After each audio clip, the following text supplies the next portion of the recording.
Assalamualaikum warahmatullahi wabarakatuh. Kita sambung penjelasan ke atas buku saya. Anda bertanya, Kapten menjawab. Soal jawab agama tentang keibubapaan dan anak-anak. Kali ini kita masuk soalan tentang yang berkaitan dengan hukum fiqh pula, iaitu hukum perancangan anak ataupun family planning. Apakah ia sesuatu yang dibolehkan dalam Islam? Baik.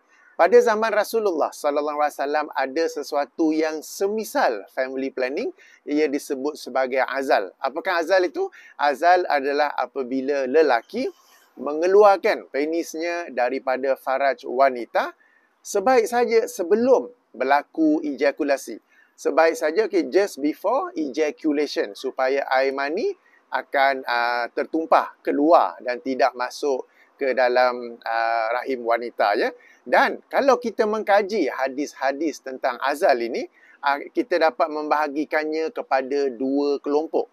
Kelompok pertama ialah hadis-hadis yang membolehkannya. Kelompok kedua ialah hadis-hadis yang seperti melarangnya. Okey? Baik. Kita baca dulu hadis yang membolehkannya. Ada dalam buku saya ini, muka surat 81. Hadis sahih Muslim daripada Jabir bin Abdullah radhiyallahu anhu. Beliau berkata, kunna na'zilu ala ahdi Rasulullah sallallahu alaihi wasallam. Adalah kami ataupun kebiasaan kami mempraktikkan azal pada zaman Rasulullah sallallahu alaihi wasallam. Fa balagha zalika nabiyallahi falam yanhana. Dan perkara ini maka ia disampai ataupun maka ia sampai kepada Nabi Allah sallallahu alaihi wasallam, falam yanhana, dan baginda tidak melarang kami. Maknanya boleh, tak larang pun, ya. Dalam sebuah hadis lain sahih Muslim juga, sahabat menerangkan bahawa mereka mempraktikkan azal pada zaman Al-Quran masih lagi diturunkan. Kenapa sedemikian? Bererti tidak ada ayat yang diturunkan yang melarang azal. Itu maksudnya. Okay. Ini kelompok hadis-hadis yang pertama. Saya baca dua sajalah. Okey. Kelompok hadis yang kedua pula seolah-olah melarangnya. Seolah-olah melarangnya. Salah satu daripadanya, di muka surat 82, hadis sahih Muslim juga. Apabila Rasulullah sallallahu alaihi wasallam ditanya tentang azal, baginda menjawab yang sedemikian itu ialah menanam kehidupan secara tersembunyi. Okey, secara tersembunyi. So, macam mana ni? Ada dua kelompok hadis ni. Satu kata boleh, satu macam kata tak boleh. Okey. Hadis-hadis ni ada dalam sahih Muslim. Bila kita rujuk penjelasannya oleh Imam An-Nawawi ketika mensyarahkan hadis-hadis ini, beliau berkata apabila digabungkan hadis-hadis yang membolehkan dengan hadis-hadis yang melarang, maka hukum yang dapat diambil daripadanya ialah makruh. Okey, orang yang mempraktikkan azal ialah makruh. Ia adalah sesuatu yang tidak disukai oleh Nabi sallallahu alaihi wasallam, kerana baginda suka umatnya ramai. Okey, baginda suka umatnya ramai. Sebagaimana dalam sebuah hadis lain, riwayat Sa'id bin Mansur, Ibnu Hibban dan Ahmad, baginda bersabda, kawinilah wanita penyayang lagi lagi subur. Kerana sesungguhnya aku berbangga dengan banyaknya jumlah kamu, yakni umat Islam, berbanding umat-umat lain pada hari kiamat. Okey? Jadi, ringkasnya, azal ini adalah sesuatu yang dibolehkan oleh Rasulullah sallallahu alaihi wasallam meskipun baginda tidaklah menyukainya. Sebab itulah hukumnya makruh. Baik. Kita sekarang ke zaman kita sekarang ini, apabila kita membicarakan tentang perancangan keluarga ataupun family planning, kena bezakan terlebih dahulu apakah ia permanent atau temporary, apakah ia kekal atau sementara saja. Kekal tu orang kita biasa sebut ikat terus. Ikat terus maknanya sampai bila-bila tak boleh pregnant lagi dah, tak boleh hamil lagi dah, ya. Okey, dan ini adalah sesuatu yang dilarang kecuali dengan pengesahan doktor perubatan bahawa jika berlaku kehamilan akan berlaku kemudaratan yang besar ke atas isteri ataupun ibu yang sedang mengandung tersebut. Okey, jadi bagi mengelakkan kemudaratan tersebut yang mungkin boleh bawa kepada maut ataupun risiko yang sangat tinggi, boleh untuk ikat terus, okey, ataupun perancangan keluarga yang bersifat kekal itu, okey. Jadi hukum asal yang kekal ini adalah dilarang, melainkan ada sebab yang kukuh, pengesahan daripada doktor perubatan bahawa ini mesti buat, kalau tidak ada kemudaratan lain yang lebih besar. Alright. Yang kedua adalah yang sementara atau temporary, okey, seperti penggunaan kondom, pil perancang, IUD, ataupun sekarang nak praktis azal pun boleh. Ataupun bersama suami isteri bersama pada waktu tidak subur ke apa ke, ini sesuatu yang dibolehkan. Hukumnya seperti mana kita bincang tadi ialah makruh, kecuali jika pasangan suami isteri itu memiliki sebab-sebab munasabah untuk melakukannya. Sebagai contoh,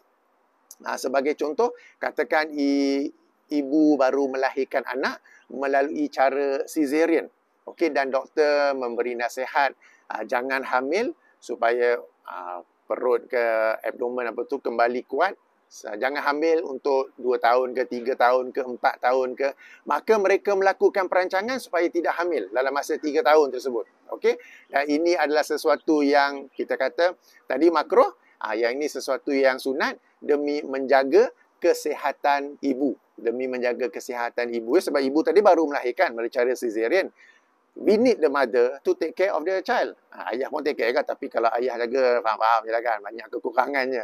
Okey, ini sebagai satu contoh. Ataupun contoh lain, mereka ingin menjarakkan dengan jarak yang sesuai. Mungkin 2 tahun, 2 tahun ke, 3 tahun, 3 tahun ke. Okey, jadi ada sebab yang munasabah. Ataupun untuk ibu menyusukan anak, dapat fokus 2 tahun full time menyusu, okey, dan sebagainya. Mungkin juga bagi sebahagian family anak rapat-rapat mereka okey je. Okey, mereka boleh manage, okey, under control. Sebahagian family lain kalau anak ramai-ramai pening, semua pening apa gitu, okey. Jadi mereka nak jarakkan sikit, mungkin 2 tahun, 2 tahun ke. Alright, jadi jika ada sebab yang munasabah, hukum yang tadi makruh boleh saja menjadi mubah ataupun boleh saja menjadi sesuatu yang sunat. Bahkan juga boleh jadi yang wajib ya. Sebagai contoh tadi, ibu yang baru melahirkan dengan cara caesarean, maka dia mesti menjaga kesihatannya supaya dapat menjaga anak yang baru dilahirkan dan tidak pula memudaratkan dirinya. Alright, jadi di situ terdapat perbezaan. Baik. Sekali lagi saya ulangi, ada hadis-hadis yang membolehkan, ada hadis-hadis yang melarang. Okey, bila dikombine kedua-duanya, sebagaimana jelas Imam Nawawi, hukumnya ialah makruh. Hukumnya ialah makruh, melainkan pasangan suami isteri itu ada sebab-sebab yang munasabah untuk melakukan family planning tersebut, maka sesuatu yang tadi itu makruh boleh berubah menjadi mubah ataupun sunat ataupun wajib. Okey, alright. Tentang cara perancangan itu, ia tidak semestinya dengan azal, tetapi boleh juga dengan apa-apa cara sekarang ini, seperti kondom, IUD, pil perancangan. Tapi nak guna cara azal pun boleh juga. Cuma cara azal ini ada satu lagi perbincangan di kalangan para ulama. Apakah perlu mendapat izin isteri ataupun tidak? Sebab bila azal ini, lazimnya apa yang berlaku ialah suami yang akan berpuas hati kerana dia yang mengalami climax dan ejaculation. Okey, ejakulasi, sementara isteri pula tidak dapat berpuas hati ketika mereka melakukan hubungan seks tersebut. Okey, jadi perlu ada perbincangan. Okey, Imam Nawawi sendiri dalam Syarah Sahih Muslim menerangkan di sisi mazhab Syafi'i pun ada dua pandangan. Pandangan pertama kata mesti ada izin isteri, pandangan kedua kata tidak perlu ya.